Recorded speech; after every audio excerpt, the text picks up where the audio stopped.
जंगल में टुनटुनी चिड़िया का परिवार रहता था। टुनटुनी चिड़िया उसके पति बंटी कबूतर का आम का बगीचा था। वो दिन भर अपने आम के बगीचे में काम करते। गर्मी के दिन थे और आम के पेड़ों पर बहुत सारे आम लग गए थे। एक दिन टुनटुनी अपने पति से कहती है, ऐसा कब तक चलेगा पिंकी के बापू? साल भर मेहनत करने के बाद आम के पेड़ों पर फल आते हैं और उन्हें बेचकर जो पैसे मिलते हैं उनसे साल भर का खर्च चलाना बहुत कठिन होता है। अब तो अपनी बेटी भी बड़ी हो चुकी है, हमें उसके बिया के लिए भी कुछ पैसे बचाने होंगे।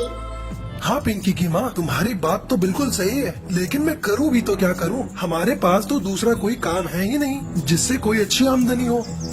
तब तक आप लोग कमेंट पे बताएं 31 - 29 कितने होते हैं। एक दिन पिंकी चिड़िया अपनी माँ और पिता के लिए भोजन लेकर अपने आम के बगीचे में जाती है। वहाँ पेड़ों पर कच्चे आम देखकर उसका मन कच्चे आमों को खाने के लिए होता है।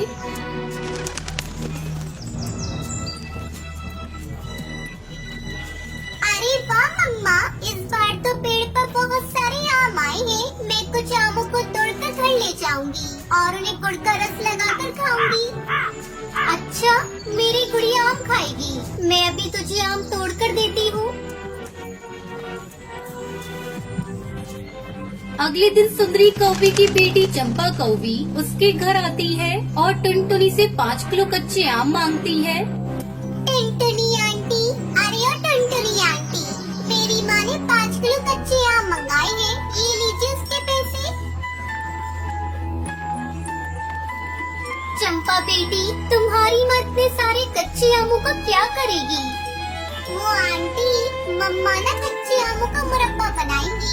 आपको नहीं पता, कच्चे आमों के मुरब्बे शहर में बहुत ही महंगे दामों में मिलते हैं, इसलिए मेरी मम्मा घर पर ही आम का मुरब्बा बनाती है, जिसे हम लोग साल भर रोटी के साथ खाते हैं।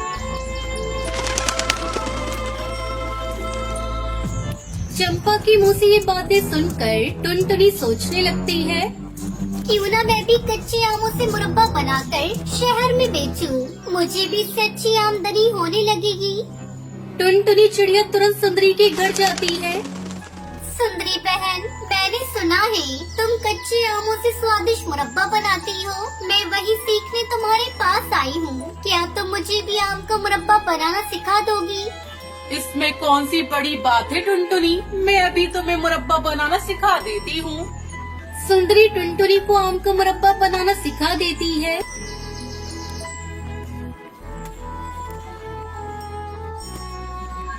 टुनटुनी खुशी खुशी अपने घर आती है और कच्चे आमों को मुरब्बा बनाती है। रात को बंटी कबूतर खाने बैठता है, तब टुनटुनी से रोटी के साथ आम का मुरब्बा देती है। अरे वाह टुनटुनी, ये तो तुमने बहुत ही स्वादिष्ट बनाया है। क्यों ना हम लोग ऐसे ही आम का स्वादिष्ट मुरब्बा बनाकर शहर में बेचना शुरू कर दें? अरे, आपने तो मेरे मुंह की बात छीन ली जी। मैं भी यही सोचकर सुंदरी बहन से आम का मुरब्बा बनाना आज ही सीख कर आई हूँ। अगले दिन टुनटुनी ढेर सारा आम का स्वादिष्ट मुरब्बा बनाती है और बंटी कबूतर उसे लेकर बाजार में बेचने के लिए जाता है। मुरब्बा, आम का मुरब्बा, आम का खट्टा मीठा मुरब्बा ले लो, कच्चे आम का मुरब्बा ले लो। अरे ओ मुरब्बे वाले भैया, जरा इधर तो आना, मुझे आम का खट्टा मीठा मुरब्बा देना। ये लो बहन जी, आम के खट्टे मीठे मुरब्बे, ये घर का बना स्वादिष्ट मुरब्बा है। एक बार खाएंगे तो बार बार खरीदेंगे। शाम होते होते बंटी के सारे आम के मुरब्बे बिक जाते हैं। वो खुशी खुशी अपने घर आता है। धीरे धीरे उनकी अच्छी कमाई होने लगती है। फिर टुनटुनी खुशी खुशी अपने परिवार के साथ रहने लगती है। आम का मुरब्बा ले लो, स्वादिष्ट चटपटा आम का मुरब्बा ले लो, खट्टा मीठा मुरब्बा ले लो, एक बार खाओगे तो रोज आओगी। समीरपुर के जंगल में टोनी चिड़िया अपने बेटे कालू कौआ और बहू टुनटुनी चिड़िया के साथ रहती थी। कालू कौए के पिता को गुजरे हुए काफी समय हो गया था। टोनी चिड़िया तरह तरह के मुरब्बे बनाकर बाजार में बेचती और घर का खर्च चलाती थी। एक दिन कालू कौआ खुशी खुशी अपने घर आता है। माँ, मुझे एक बहुत बड़ी कंपनी में नौकरी मिल गई है। अब आपको ये मुरब्बे बनाने की कोई जरूरत नहीं है। लेकिन बेटा, ये मुरब्बे बनाने का तो घर का काम है, इसे मैं करूँगी तो तुम्हें क्या दिक्कत? माँ जी ये ठीक कह रही है। अब आपकी उम्र हो चली है, ऐसे में इतना ज्यादा काम आपके लिए ठीक नहीं। वैसे भी अब तो इनकी तनख्वाह भी घर में आने लगेगी, तो आपको काम करने की क्या जरूरत, बस आप खाइए और घर में आराम कीजिए।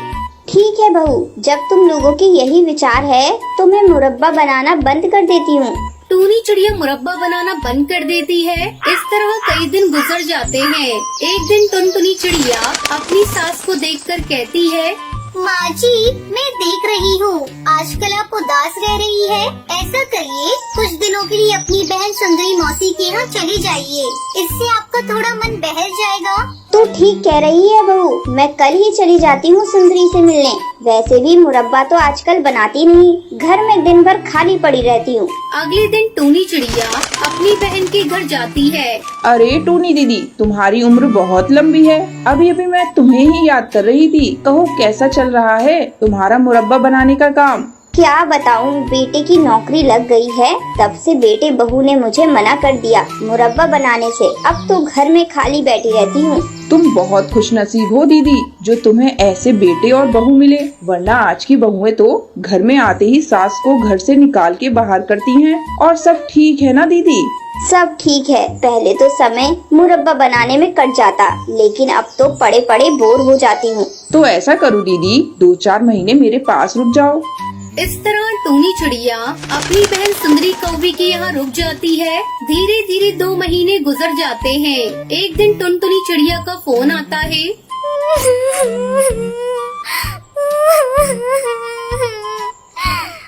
माँ जी गजब हो गया, जल्दी घर वापस आइए। क्या हुआ बहू, तू इस तरह रो क्यों रही है? जल्दी बता क्या हुआ, मेरा जी घबरा रहा है। माँ जी इनके ऑफिस में बहुत बड़ा घोटाला हुआ है, उसमें इनका भी नाम है। इनकी नौकरी छूट गई। माँ जी ये बहुत ही घबराए हुए हैं, आप कैसे भी करके जल्दी घर आइए।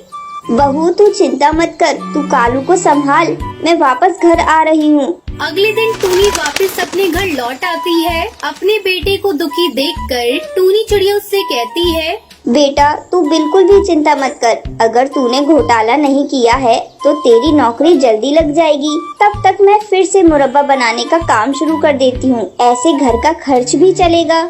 हाँ माँ जी आप बिल्कुल सही कह रही है, मैं भी आपके साथ मुरब्बा बनाने के काम में आपका साथ दूंगी। कालू बेटा ये ले पैसे, जब बाजार से जाकर कुछ आम खरीद कर ले आ, मैं उसका मुरब्बा बनाती हूँ। कालू कौवा बाजार से आम खरीद कर घर लाता है। टुनटुनी चिड़िया टूनी के साथ मिलकर आम का मुरब्बा बनाती है। टुनटुनी बहू तुझे पता है, पहले आम को काटकर धूप लगाते हैं, फिर उसमें मसाला और चाशनी मिलाते हैं, इससे मुरब्बा काफी दिनों तक टिका रहता है। दोनों सास बहू मिलकर ढेरों आम का मुरब्बा बनाती हैं, फिर उसे बेचने के लिए बाजार में ले जाती है। आम का मुरब्बा ले लो, स्वादिष्ट चटपटा आम का मुरब्बा ले लो, खट्टा मीठा मुरब्बा ले लो, एक बार खाओगे तो रोज आओगी। आम के मुरब्बे का नाम सुनते ही कई पक्षी उनकी दुकान पर आते हैं। इस तरह दोनों सास बहू मिलकर मुरब्बा बेचकर घर का खर्च चलाने लगती हैं और सभी खुशी खुशी रहने लगते हैं।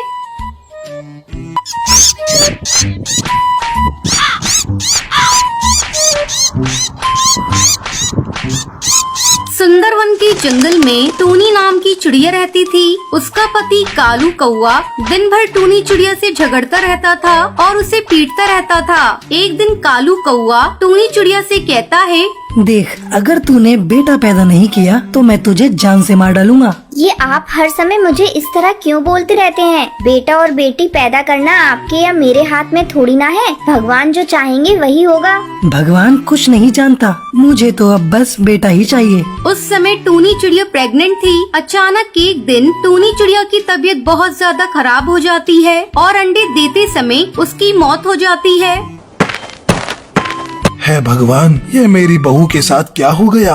मैंने अपने बेटे से मना किया था कि बहू को इतना मत सताया कर, लेकिन वो मेरी बात माने तब ना। अब मेरी छोटी सी बच्ची टुनटुनी चिड़िया को कौन देखेगा?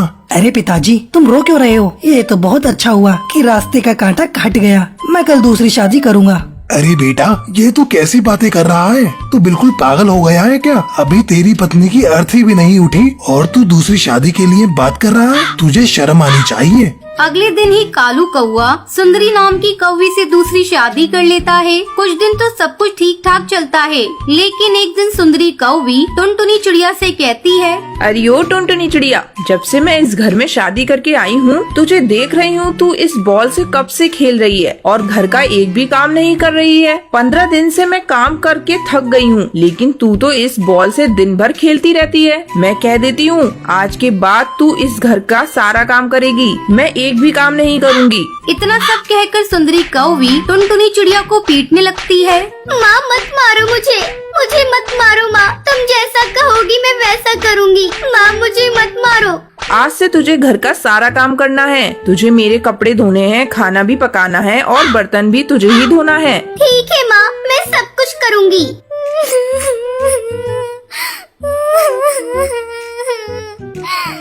टुनटुनी चिड़िया की रोने की आवाज सुनकर कालू कौआ वहाँ पर आता है। तू इसे मार क्यों रही है? क्या हुआ मुझे बता। ए जी, कब से घर के सारे काम मैं ही कर रही हूँ और एक ये है कि बॉल के साथ लेकर कभी यहाँ जा रही है तो कभी वहाँ जा रही है। क्यों नहीं टुनटुनी, तू दिन भर बॉल से खेलती रहती है, तुझे और कोई काम नहीं है क्या? इतना कहकर कालू कौआ टुनटुनी चिड़िया को पीटने लगता है। मारो इसे और मारो, दिन भर काम करते करते मेरा हाथ दुख जाता है और ये बस खाने के समय पहुँच जाती है। शोर की आवाज सुनकर कड़कनाथ वहाँ आता है। अरे तुम दोनों इसे क्यों मार रहे हो? क्या किया इसने? मारे नहीं तो और क्या करें, दिन भर बस इधर उधर घूमती रहती है और घर का काम एक भी नहीं करती, सारा काम मुझे करना पड़ता है। पिताजी तुम इन सब झमेले में मत पड़ो, आज से टुनटुनी चिड़िया घर का सारा काम करेगी। लेकिन बेटा उसे पढ़ना लिखना भी तो है, जब घर का ही काम करेगी तो पढ़ेगी लिखेगी कब? चुप, बिल्कुल चुप पिताजी, अब से आप एक लफ्ज नहीं बोलेंगे। आज से इसकी पढ़ाई लिखाई सब बंद, ये घर के काम करेगी। अगर आपको इसका काम करना अच्छा नहीं लगता तो आप कोई दूसरा ठिकाना देख लीजिए। है भगवान, इस बिना माँ की बच्ची की रक्षा करना।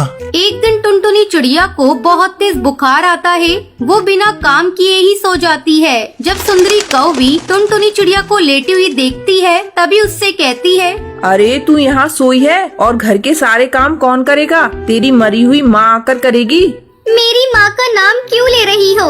आज मेरी तबीयत बहुत खराब है, इसलिए मैंने कोई काम नहीं किया। आज काम आप ही कर लीजिए। मेरे सामने बहाना मत बना, चल उठ और जाकर सारा काम कर। तभी कालू कौआ ऑफिस से घर आता है। देखिए जी, आपकी बेटी बहाना करके यहाँ सोई हुई है और कह रही है कि इसकी तबीयत खराब है। आज तो इसने खाना ही नहीं बनाया, आपको भूखे ही रहना पड़ेगा। तेरी इतनी मजाल टुनटुनी चिड़िया। कालू कौआ टुनटुनी चिड़िया को झाड़ू से पीटने लगता है। तभी कड़कनाथ सेठ वहाँ आता है और कालू कौवे को जोर से थप्पड़ मारकर उससे कहता है, अरे तुझे शर्म आनी चाहिए, अपनी पत्नी के साथ मिलकर तू अपनी ही बेटी को मार रहा है। ये तो देख उसकी कितनी तबीयत खराब है। अब हम एक दिन भी यहाँ नहीं रहेंगे, मैं टुनटुनी को लेकर इस नर्क से जा रहा हूँ।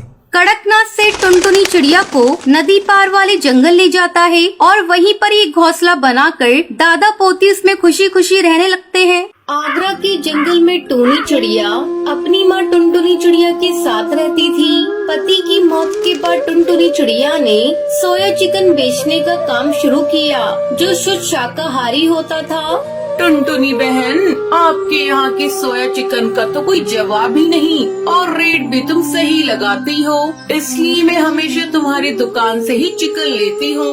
मेरे बच्चे को चिकन बिरयानी बहुत पसंद है, इसलिए जब भी वो खाने की जिद करते हैं मैं तुम्हारी दुकान पर आ जाती हूँ। ऐसा करो 2 किलो मुझे फ्रेश सोया चिकन दे दो। चिकन लेकर हरी तोती वहाँ से चली जाती है। इस तरह जंगल के सभी पक्षी सोया चिकन और सोया मटन टुनटुनी की दुकान से ही खरीदते थे। एक दिन टुनटुनी चिड़िया की तबीयत ठीक नहीं थी, तब उसकी बेटी टूनी चिड़िया दुकान पर जाती है। वो ग्राहकों को चिकन दे रही थी, तभी एक होटल का मालिक उसकी दुकान पर आता है। मैंने सुना है कि तुम्हारी दुकान पर फ्रेश चिकन और मटन मिलता है। मुझे अपने होटल के लिए रोजाना 15 किलो चिकन और मटन चाहिए, क्या तुम दे सकती हो? हाँ हाँ सेठ जी, आप होटल का पता दे दीजिए, मैं कल से आपके होटल पे सारा सामान पहुँचा दूंगी। तो ठीक है, ये एडवांस रख लो, बाकी के पैसे मैं महीने के अंत में दे दूंगा। शाम को टूनी अपनी दुकान बंद करके घर जाती है। माँ ये देखो, इतने सारे पैसे। आज दुकान पर मेरा पहला दिन था और आज ही मुझे बहुत बड़ा ऑर्डर मिला है। कल से ही मुझे एक होटल में 15 किलो सोया मटन और चिकन पहुंचाना है। ये तो बहुत अच्छी बात है बेटा, तू मेरे ही लक्की है। अगले दिन टोनी चिड़िया सुबह सुबह अपनी दुकान पर चली जाती है और 15 किलो चिकन और मटन लेकर होटल पहुंचती है। ठीक है, इसे वहाँ रख दो, कल फिर इसी समय पर आ जाना। इस तरह टोनी रोज होटल में सोया चिकन और मटन पहुंचाने लगी। जल्द ही 1 महीना गुजर जाता है। मालिक, आज पूरे 1 महीने हो गए, मेरे बकाया पैसे मुझे दे दीजिए। और ये लीजिए, ये रहा आज का 15 किलो मटन और चिकन। ऐसा है टोनी, आज से मुझे ये सोया मटन और चिकन नहीं चाहिए, तुम्हारे रेट से कम में मुझे मिल रहा है। ये लो तुम्हारा बकाया पैसा। उदास मन से पैसे लेकर टोनी घर लौट आती है। अब मैं क्या करूं? इतने सारे चिकन और मटन का अगर इसे इसी तरह छोड़ दिया तो ये कल तक खराब हो जाएंगे। मुझे बहुत सारा घाटा हो जाएगा। अगर माँ को इस बात का पता चलेगा तो उनकी तबीयत फिर से खराब हो जाएगी। हे भगवान, अब तुम ही कोई रास्ता दिखाओ। टोनी चिड़िया यही सब बैठी बैठी अपने कमरे में सोच रही थी। तभी वहाँ उसकी माँ टुनटुनी आती है। क्या हुआ टोनी, आज तो इतनी उदास क्यों है? और यहाँ इतने बड़े थैले में क्या है? माँ, होटल की मालिक ने आज चिकन और मटन लेने से मना कर दिया। अब तुम ही बताओ, इतना सारा चिकन और मटन का मैं क्या करूँ? बेटा, तू इतनी चिंता क्यों करती है? बिजनेस में तो नफा नुकसान चलता ही रहता है। मैं ऐसा करती हूँ, इस चिकन और मटन से बिरयानी बना देती हूँ, तो उसे ले जाकर दुकान पर बेच देना। फिर टुनटुनी चिड़िया बिरयानी बनाने में लग जाती है। माँ, बिरयानी की तो खुशबू बहुत अच्छी आ रही है, थोड़ी बिरयानी मुझे खाने को दो। टोनी बिरयानी खाने लगती है। ये तो बहुत स्वादिष्ट है, आपके हाथों में तो जादू है, जादू। अरे पगली, अब मेरी तारीफ ही करती रहेगी या बिरयानी को ले जाकर दुकान पर जाकर बेचेगी? जल्दी लेकर जा, नहीं तो ठंडी हो जाएगी। टोनी चिड़िया सारी बिरयानी को लेकर अपनी दुकान पर चली जाती है। आओ आओ, सस्ती सोया बिरयानी खाओ, स्वादिष्ट बिरयानी खाओ। उसकी बात सुनकर कुछ पक्षी बिरयानी खाने आते हैं और बिरयानी खाकर तारीफ करते हैं। बिरयानी बेचकर टोनी चिड़िया को बहुत मुनाफा होता है। आगे से वो फैसला करती है कि अब वो सोया चिकन और सोया मटन की जगह वेज बिरयानी बेचा करेगी। उस दिन के बाद से दोनों माँ बेटी मिलकर बिरयानी बेचने लगती हैं और खूब सारे पैसे कमाती है। इस तरह वो खुशी खुशी अपनी जिंदगी बिताने लगती है।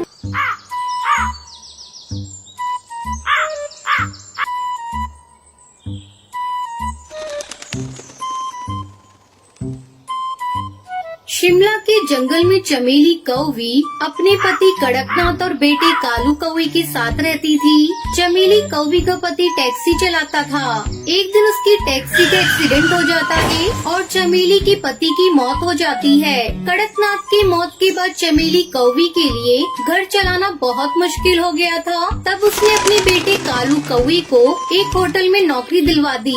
इस तरह कई साल गुजर गए। अब कालू कौवा बड़ा हो चुका था। एक दिन चमेली कौवी भोजन देती हुई कहती है, बेटा, मैं बूढ़ी हो चुकी हूँ, जिंदगी कब साथ छोड़ दे कुछ पता नहीं। मुझे रात दिन तेरी चिंता सताती रहती है। मेरे मरने के बाद तेरा क्या होगा? माँ, तुम ऐसी बातें क्यों कर रही हो? तुम्हें तो अभी बहुत जीना है। वो सब तो ठीक है बेटा, मैं सोच रही हूँ तेरी शादी कर दूँ। बहू घर में आ जाएगी तो मेरा भी बोझ कम हो जाएगा। अगर तू कहे तो मैं तेरे लिए कोई अच्छा रिश्ता देखना शुरू कर दूँ। माँ, तुमने मेरी शादी करने का मन बना ही लिया है। तुम्हें मना करने वाला कौन होता हूँ? जो तुम्हें ठीक लगे वो करो। अगले दिन चमेली कौवी हरी तोती के पास जाती है। क्या बात है चमेली भाभी, आज मेरे घर आना कैसे हुआ?